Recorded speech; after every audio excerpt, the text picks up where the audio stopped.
Visiting schools throughout the country for his recent report, Sir Peter Williams observed much existing good practice in mathematics. However, his review does identify some key areas where maths learning could be significantly improved. One school that particularly impressed Sir Peter is the inappropriately named Week Primary in Winchester. So, what are they doing at Week to strengthen their maths teaching? What are they doing to make maths real? Alice the camel had 5 months. Alice the camel had 5 months. Alice the camel had 5 months to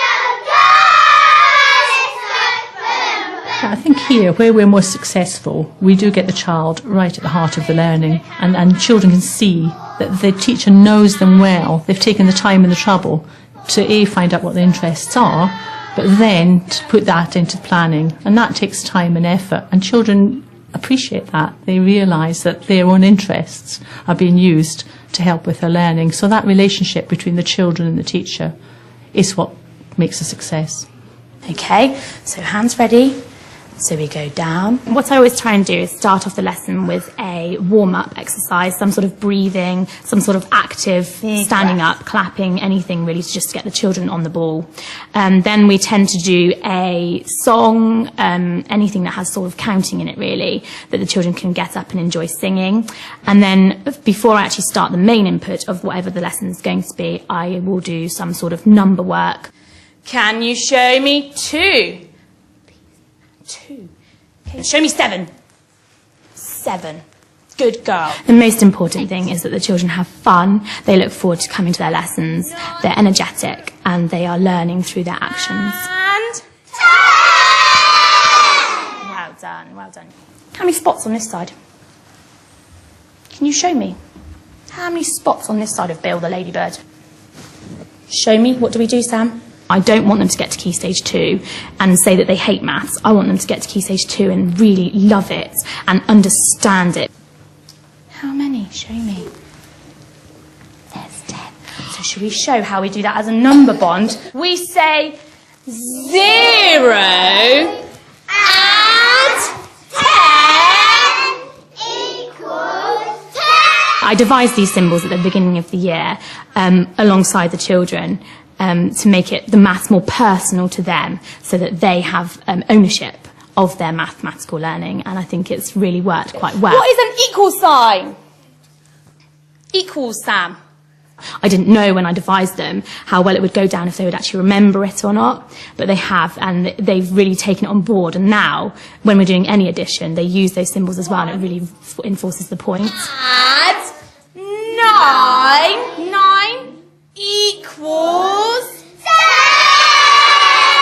Oh, brilliant. They actually get to get up and use their bodies, and they're always having to think ahead, which is key in maths. They're not just, it's not that they've learnt it by rote, because they have to remember those symbols and where they're going to put them. Zoe, how many spots on this side? 2.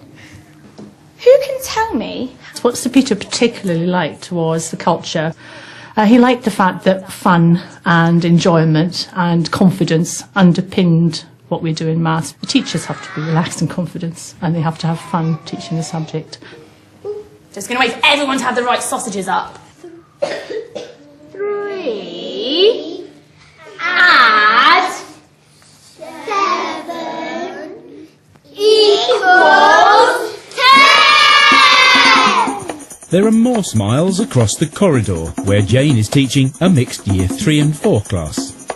100 units! 100 units! Numbers in the column. Numbers in the column. 2 lines, 2 lines. 2 lines, 2 lines. Add. Add the right. Add the right. Add the left. Add the left. Boing tens over. Boing tens over. Boing hundreds over. Boing hundreds over. Put it under. Put it under. I want the children to learn without knowing that they're actually learning. So I think if you make the lesson really fun and enjoyable, they forget that they're learning and they just do it without thinking. George! Now, using our rap, what's the next thing we've got to do? 2 lines, 2 lines. 2 lines, 2 lines. Let's put 2 lines in. The success criteria we developed together as a class, and we looked at column addition, and then we wrote lists on a step-by-step guide on how to achieve that. Add the right, then add the left. That's to tell you, like, first of all, you add the units, which is like... Once we've done that, we've simplified it, and then the children created their own actions and their own rap to go with it. Boing 10's over, because you have to put the 10. And if they've got a little routine or a little rap, then it can help them work out what the next step is and just sort of make it a bit easier for them to get through their work rather than panic, I think. Welcome to Maples Pizza Palace. I do try and put a lot of drama into lessons because I think it makes it more exciting for the children and it helps them to get into a different mindset. And I think that's part of my job, to make them enjoy what they're doing and to show them, to model how to enjoy something and how to have fun, I think is a really important thing for a teacher to do. People learn best, children and adults, when they can see the point of what they're learning. And so when they go out in the evening on a Saturday and they buy their pizza, so the children can see that maths is actually part and parcel of real life, something that Sir Peter Williams highlighted in his report is very crucial. Here's your menu, sir. Thank you. I'll give you a few minutes to order. Years 3 and 4 have turned their classroom into a pizza restaurant. It will give them some real-life experience of using decimals. Which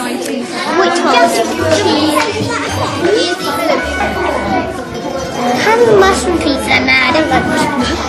No, you wanted just bacon. £2.50.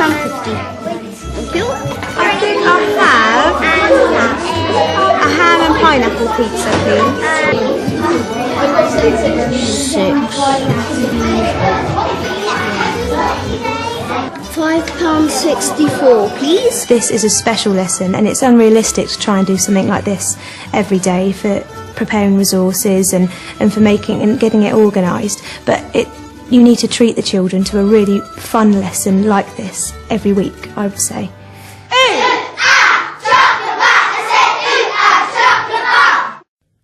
The teacher's enthusiasm for maths seems boundless and infectious.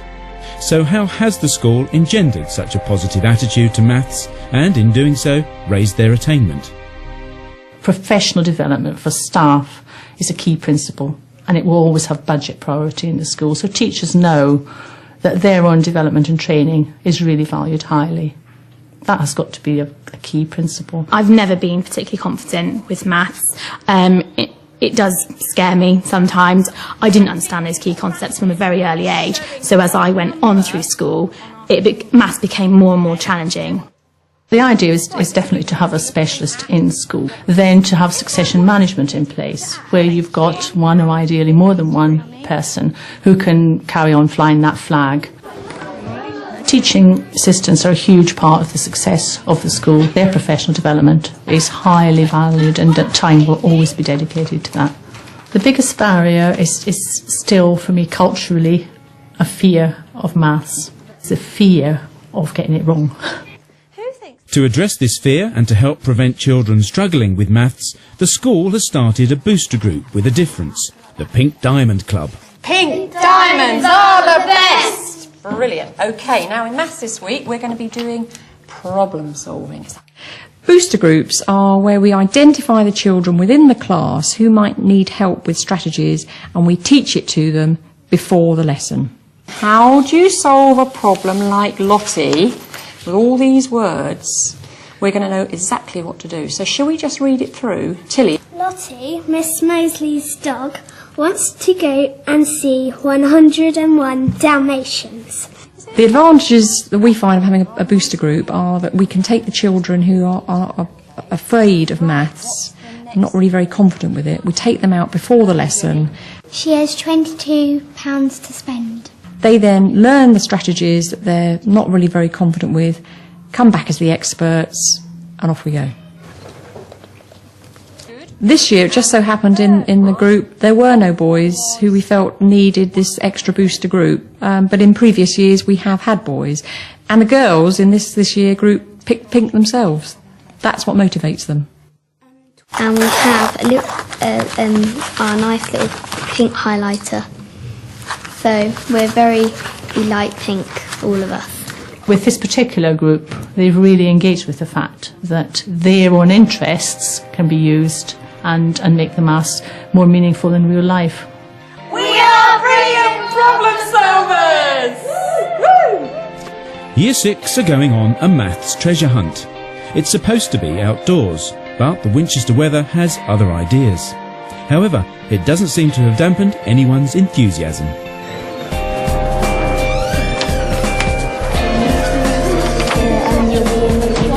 There's a monster about. There's a monster about. Who says? I love a lovely bunch of coconuts. Have a banana. Where are their bananas?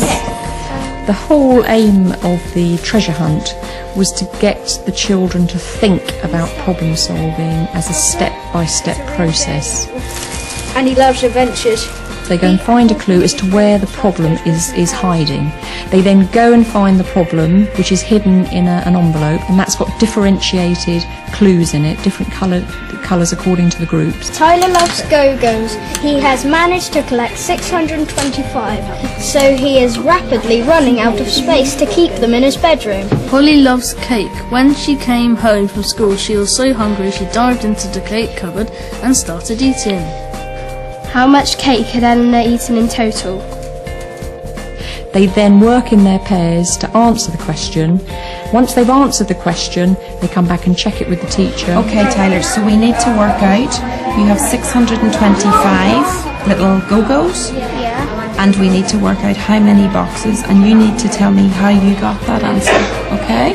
So how are we going to do that? Okay, so you've got the answer to this one? Yeah. Right, 157 remainder 6.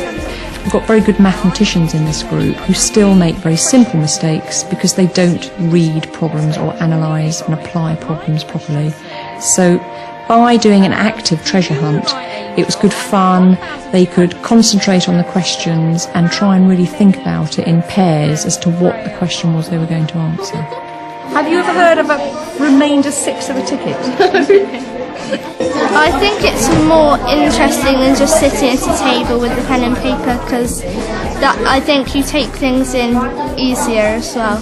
The best quote I can give you is when I'd done one of these activities and I heard one of the boys in my class turn to his friend and say, "Hey, it's great this, we haven't done any maths at all today." So they look on it as just fun. They don't actually see it's maths, and I think that's why it's so important.